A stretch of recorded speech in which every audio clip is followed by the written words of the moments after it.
आंगनबाड़ी, सफाई कर्मचारी, ठेके पे कर्मचारी, सरकारी कर्मचारी, दिल्ली सिविल डिफेंस वाले, कोई ऐसा पुलिस के लोग, दिल्ली पुलिस हो चाहे देश की पुलिस हो, उनके मॉडर्नाइजेशन की बात, होमगार्ड की, ग्राम के चौकीदार की, सब लोगों की बात, नौजवानों की बात, रोजगार की बात, महंगाई पे मार की बात, जो जनता पे पड़ रही है, सारी आवाज हमने पार्लियामेंट में उठाने का काम किया। और आज ये हालत है कि कल तक कोई जो जय भीम नहीं बोलता था, इस अब मैं पार्लियामेंट में जाता हूं तो ऐसा लगता है सारे जय भीम वाले हो गए, इधर वाले भी और इधर वाले भी। एक दिन तो मैं गया, अभी एक विवाद हुआ तो मैं गया तो वहां के कर्मचारी आए मेरे पास, मैं अंदर बैठा कुछ लिख रहा था, बोले आज तो आपकी पार्टी के बहुत सारे सांसद आए हैं। तो मैंने कहा कि यार अभी तो चुनाव भी नहीं हुआ, सांसद कहां से बन गए बहुत सारे? तो बोले बहुत सारे लोग नीला पटका पहन के घूम रहे हैं।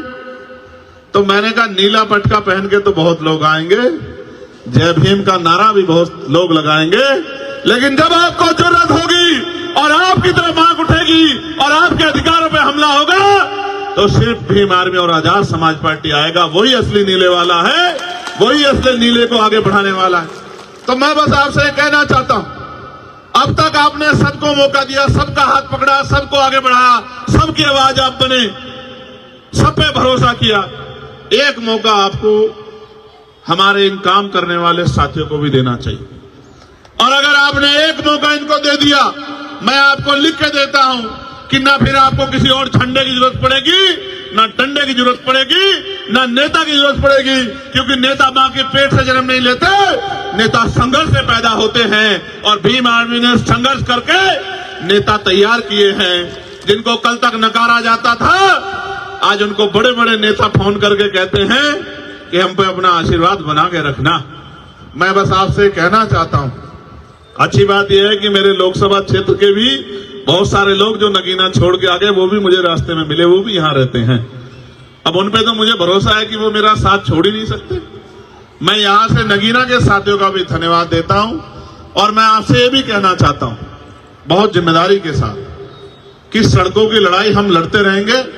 इसका उदाहरण यह है कि 1 तारीख को हम भीमा कोरेगांव गए, 2 तारीख को परभनी में जो हिंसा हुई उन हिंसा के परिवारों से मिले, 3 तारीख को बागपत में जो जुल्म हुआ, जिस बच्चे ने पार्लियामेंट के सामने आके सुसाइड कर लिया क्योंकि उसको न्याय नहीं मिल रहा था, वहां की भाजपा सरकार कहती है हम सबके साथ सबके विकास की बात करते हैं, लेकिन जब हमारे लोगों पे जुल्म होता है तो विकास भी गायब हो जाता है और सबका साथ भी खत्म हो जाता है। उनको न्याय नहीं मिलता। 3-3 साल पार्लियामेंट के सामने आके उस बच्चे ने आपको आग लगा ली और 70% जल गया और अस्पताल में उसने दम तोड़ दिया।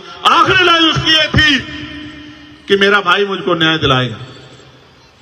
तकलीफ होती है, दर्द होता है कि उतनी शक्ति नहीं है, लेकिन मैं आपसे कह रहा हूं, अभी मैं परभनी गया, वहां सोमनाथ सूर्यवंशी की पीट पीट के पुलिस ने हत्या कर दी और उसके गम में हमारे एक नेता वोकाड़े साहब उस दुनिया में नहीं रहे, महिलाओं को पीटा, नौजवानों को पीटा, बहनों को पीटा, घर में घुस के बच्चियों को पीटा सरकार के इशारे पे। तो हमने कहा 17 से मोर्चा निकलेगा। आप शक्ति देखो किसे कहते हैं। मैंने कहा 17 से पैदल मोर्चा निकलेगा परभनी से और मुंबई मंत्रालय तक। तो कल चीफ मिनिस्टर के यहां से फोन पहुंच गया कि 6 तारीख को, मैं झूठ नहीं बोलता, आप पता करा लेना, 6 तारीख को दोनों परिवारों को मुख्यमंत्री ने बुलाया है कि मुख्यमंत्री जिनसे मिलना चाहते। इतनी शक्ति का निर्माण आज आपने पूरे भारत में कर लिया है कि आपकी एक आवाज पे सरकारों को सोचना पड़ता है। आप ये सोचो, ये तो तब है जब अभी संवैधानिक शक्ति उस पैमाने पे नहीं है। आप ये सोचो जिस दिन संवैधानिक शक्ति होगी। और उत्तर प्रदेश में तो मैं चैलेंज करके कहता हूं, जिस तरह की मेहनत उत्तर प्रदेश के साथी कर रहे हैं, 27 के चुनाव में हम वहां की सत्ता आपके चरणों में लाकर रख देंगे। इस बात का भी मैं आपको विश्वास दिलाता हूं। लेकिन मैं आपसे कहना चाहता हूं कि आपका आशीर्वाद भी हमें मिलना चाहिए। मिलना चाहिए, नहीं मिलना चाहिए? देख लो, मदद करोगे नहीं करोगे? नहीं, दोनों हाथ उठा के बताओ। नहीं, दोनों हाथ से बात नहीं बढ़ेगी। अपनी अपनी जगह पे खड़े होके बताओ, मदद करोगे नहीं करोगे? अच्छा, एक मिनट बैठ जाओ। आखिरी बात बता देता हूं, ये मेरे कान में इन्होंने कुछ कहा। आप अब देखो, मीडिया के साथी भी यहां खड़े रिकॉर्ड कर लेना, जितनी योजनाएं सारी सरकारें चला रही हैं, दोबारा कह रहा हूं, फ्री बिजली, फ्री पानी, फ्री ये और भी कुछ टैक्सेस, उनकी सारी योजनाएं, और उन योजनाओं पे भी प्लस करके, मैं किसी की योजना ना गिनाता, मैं संवैधानिक शक्ति को समझता हूं। ये जो बजट है ना, जो आपके ऊपर लग रहा है, ये बजट आप ही की जेब से गया टैक्स के रूप में। आपका पैसा आपके ऊपर लगाना कोई बहुत बड़ा काम नहीं। अब तो चुनाव आएगा तो बहुत लोगों की पोल खोलने का काम करेंगे, एमसीडी वाले क्या कर रहे हैं, दिल्ली सरकार वाले क्या कर रहे हैं, बहुत लोगों की बात बताएंगे आपको। लेकिन आप ये सोचो, जितना ये आपको आज कह रहे हैं कि हम देंगे और दे रहे हैं, मैं इससे 4 गुने की गारंटी देता हूं, क्योंकि हमें कोई पैसा घर नहीं लगाना, अपने घर में नहीं लगाना है, आपके लिए आपका पैसा आप ही के ऊपर लगाना है। तो जो ये दे रहे हैं, इसके 4 गुने की गारंटी मैं आपको देता हूं। मैंने मांग की प्राइम मिनिस्टर से कि उच्च शिक्षा में स्कॉलरशिप मिलनी चाहिए। दिल्ली के मुख्यमंत्री ने पढ़ लिया, उनकी रिसर्च टीम ने अगले दिन उन्होंने कहा, मैं बहुत बड़ी घोषणा बाबा साहब अंबेडकर पे करना चाहता हूं, कल इस समय करूंगा।